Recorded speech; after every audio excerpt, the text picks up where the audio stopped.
Hello friends, అందరూ ఎలా ఉన్నారు? ఈరోజు రెసిపీ వచ్చేసి క్యారెట్ బీట్రూట్ ఫ్రై అండి. ఇది హెల్త్కి చాలా మంచిదన్నమాట.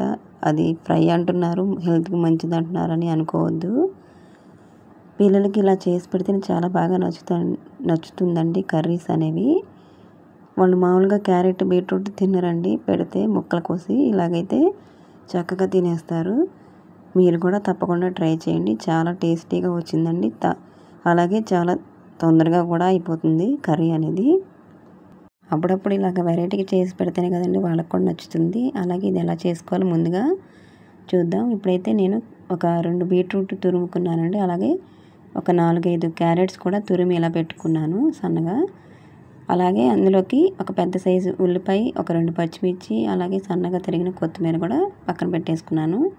ఎలా చేయాలో ముందుగా ప్రాసెస్ చూద్దాం. ముందుగా కళాయి పెట్టేసుకొని, దీనికి ఆయిల్ ఎక్కువగా పడుతుందండి. ఇక్కడ నేనైతే ఒక 50 ml ఆయిల్ వరకు వేసాను.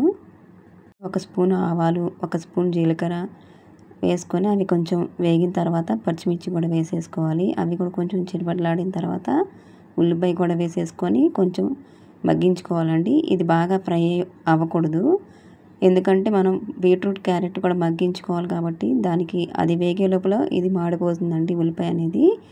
అందుకే ఇది కొంచెం సాఫ్ట్ అయిన తర్వాత మనం క్యారెట్ బీట్రూట్ తురుము కూడా వేసుకోవాలి. ఇప్పుడైతే నేను ఒక 1/2 టీ స్పూన్ పసుపు వేసుకున్నాను. ఒకసారి కలుపుకొని బాగా కొంచెం సాఫ్ట్ అయిన తర్వాత ఇప్పుడు నేనైతే దీంట్లోకి బీట్రూట్ కూడా వేసుకుంటున్నాను. బీట్రూట్ క్యారెట్ తురుము 2 వేసేసుకొని ఒకసారి బాగా కలుపుకొని మూత పెట్టి మగ్గించుకోవాలండి. బాగా మీడియం ఫ్లేమ్లో పెట్టుకొని మగ్గించుకోవాలి. ఇలా ముక్కలు కట్ చేసే కంటే ఇలాగా తురుముకుంటే కూర అనేది తొందరగా అయిపోతుందండి. అలాగే పిల్లలకి బాగా నచ్చుతుంది ఇలాగా.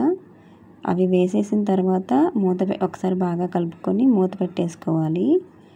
మనం ఇది మూత పెట్టుకుంటే తొందరగా మగ్గిపోతుందండి.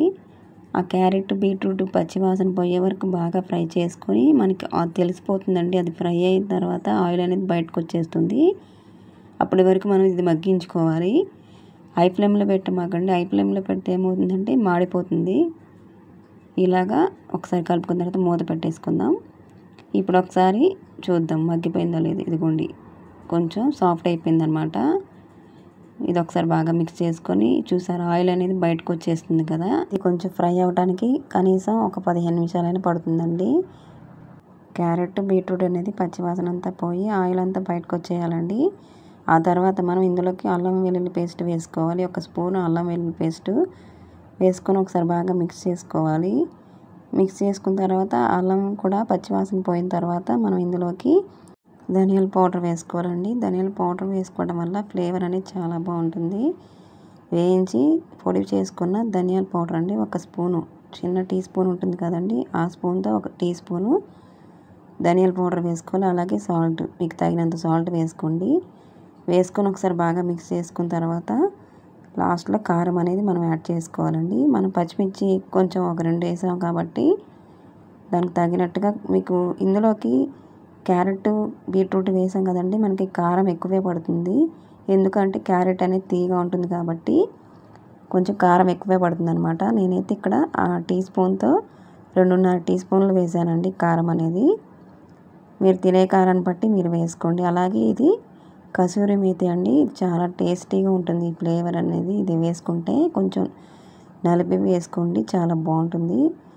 ఆ కారం అనేది కూడా పచ్చివాసన పోయిన తర్వాత లాస్ట్లో కొత్తిమీర వేసి దింపేసుకోవడమేనండి. అంతేనండి, క్యారెట్ బీట్రూట్ ఫ్రై రెడీ అయిపోయింది.